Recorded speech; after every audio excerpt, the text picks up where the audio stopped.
Cette présentation a pour objectif de vous aider à préparer votre admission par VAE et vous donner également quelques conseils pour compléter correctement le dossier d'admission. D'abord, avant de commencer, nous attirons votre attention sur le public à qui est destinée cette présentation. Cette capsule est destinée aux candidats résidant dans l'Union européenne. Pour les candidats hors Union européenne, les démarches et calendriers sont spécifiques et n'apparaissent pas dans cette capsule. En ce qui concerne l'admission par VAE, chaque procédure est spécifique. Elle varie en fonction de l'établissement où l'on dépose sa demande.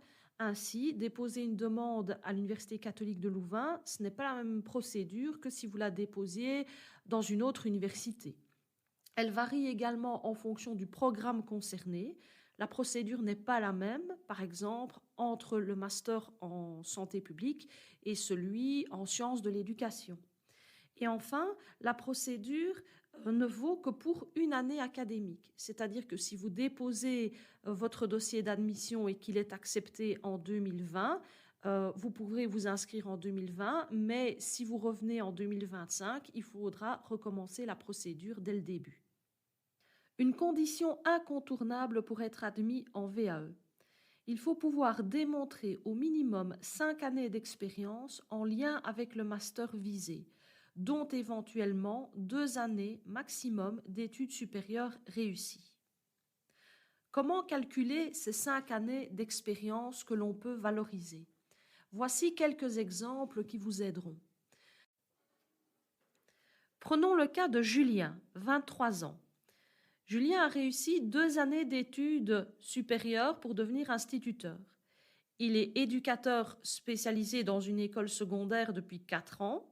Donc, si l'on récapitule, 2 années d'études supérieures réussies et 4 années d'expérience professionnelle, ce qui fait un total de 6 ans. Son dossier est donc recevable. Le cas de Marie maintenant. Marie a 45 ans. Elle travaille depuis 4 années et demie comme laborantine dans une entreprise pharmaceutique.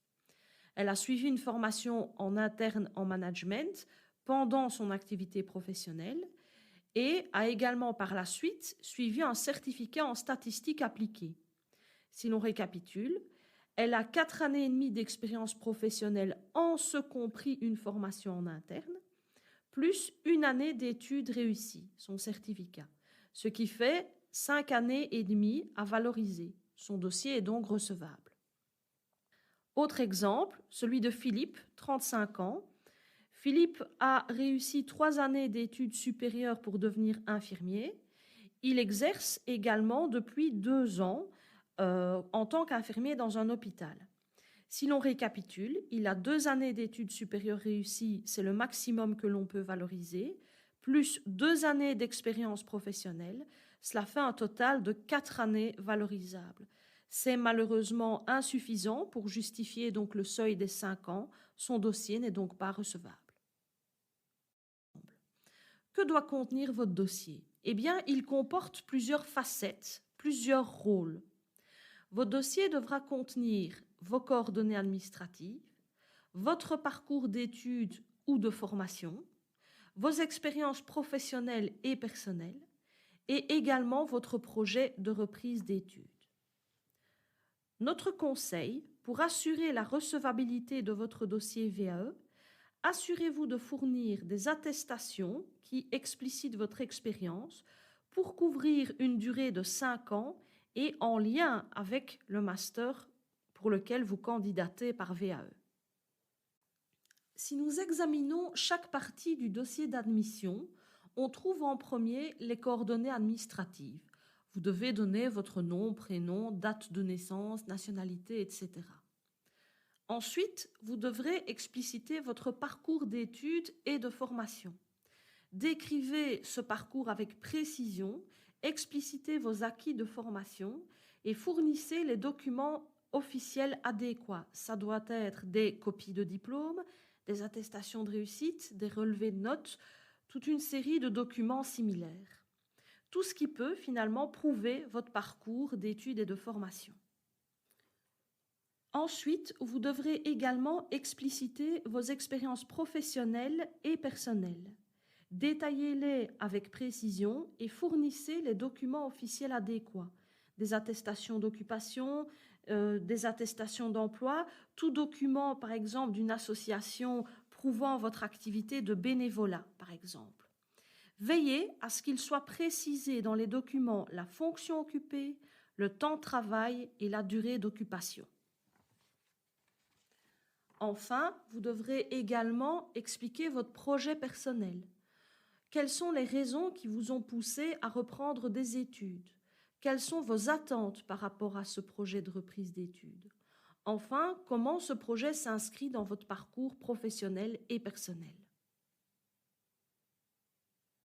Après le dépôt de votre dossier, le jury appréciera l'adéquation de vos compétences et de vos savoirs au regard du programme visé. Un conseil important, regardez le programme et les cours de la formation que vous demandez à intégrer par VAE, de façon à mettre en lien votre parcours d'études, votre parcours professionnel et extra-professionnel avec le contenu de la formation que vous souhaitez suivre. Quelques points d'attention. Le dossier d'admission par VAE est une des étapes du processus VAE. Dans certains cas, le dépôt du dossier est complété par un examen écrit ou un examen oral ou une interview. En tout cas, durant toutes les étapes de la procédure, il est important de rester attentif au délai.